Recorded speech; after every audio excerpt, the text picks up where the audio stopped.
মাটির ছত্রাক দূর করে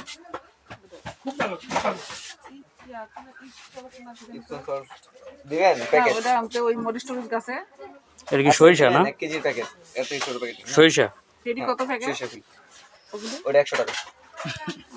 অনেক ভিটামিনটা অল্প নিতে পারতাম, এটা অল্প, এগুলো প্যাকেট ছাড়া হয় না, এগুলোর দাম বেশি।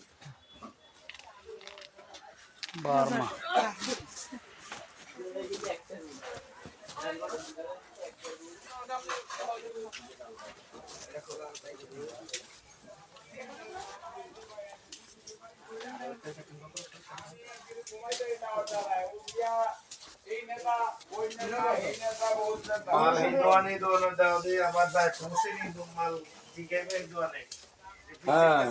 আড়াই